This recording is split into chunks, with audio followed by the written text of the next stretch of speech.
നിങ്ങൾ ഈ ഒരു പിക്ചർ കണ്ടിട്ടുണ്ടാവും അല്ലേ? എന്താണ് ഇൻഡിഗോയ്ക്ക് സംഭവിച്ചുകൊണ്ടിരിക്കുന്നത്? ഏകദേശം 400ഓളം വിമാനങ്ങളാണ് അവർ ക്യാൻസൽ ആക്കിയിട്ടുള്ളത്. ഇതിന് പിന്നിലൊരു മോശം മാനേജ്മെൻറ്റ് മാത്രമല്ല, ഇതിന് പിന്നിലൊരു സയൻസ് കൂടിയുണ്ട്. നമ്മളുടെ ബോഡിയിൽ ദിവസേന നടക്കുന്ന ഒരു ബയോളജിക്കൽ റിതമുണ്ട്, അല്ലെങ്കിൽ ഒരു സിർക്കാഡിയം റിതമുണ്ട്. ഈ ബയോളജിക്കൽ ക്ലോക്ക് വർക്ക് ചെയ്യുന്ന സമയത്ത് നമ്മൾ രാത്രി കാലങ്ങളിലൊക്കെ പൈലറ്റ്മാർ വിമാനം ഓടിക്കുന്ന സമയത്ത് അവർ തുടർച്ചയായ ദിവസങ്ങളിൽ വിമാനം ഓടിക്കുന്ന സമയത്ത് അവർക്ക് റെസ്റ്റ് ഉണ്ടാവില്ല അല്ലേ?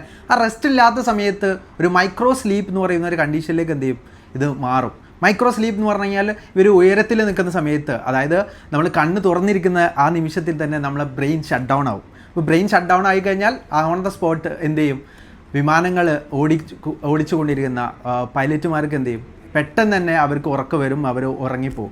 ഈ ഒരു റെസ്റ്റ് കൊടുക്കാൻ വേണ്ടിയിട്ട് DGCA ഒരു റൂള് കൊണ്ടുവരുന്നു. ഒരു സേഫ്റ്റി റൂളാണ്.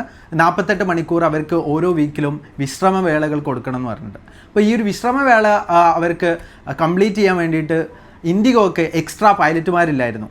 ബട്ട് ബാക്കി എല്ലാ കമ്പനികൾക്കും എക്സ്ട്രാ ആയിട്ട് കൊടുക്കാൻ പൈലറ്റുമാരുണ്ടായിരുന്നു. പക്ഷേ ഇൻഡിഗോ ഈ ഒരു എക്സ്ട്രാ പൈലറ്റുമാരെ കൊണ്ടുവരാത്തതുകൊണ്ട് തന്നെ, അല്ലെങ്കിൽ എക്സ്ട്രാ ആയിട്ട് പൈലറ്റുമാരെ കരുതി വെക്കാത്തതുകൊണ്ട് തന്നെ അവരുടെ ഒരുപാട് വിമാനങ്ങൾ അവർക്ക് എന്ത് ചെയ്തു, അവർക്ക് ക്യാൻസൽ ആക്കേണ്ടി വന്നു.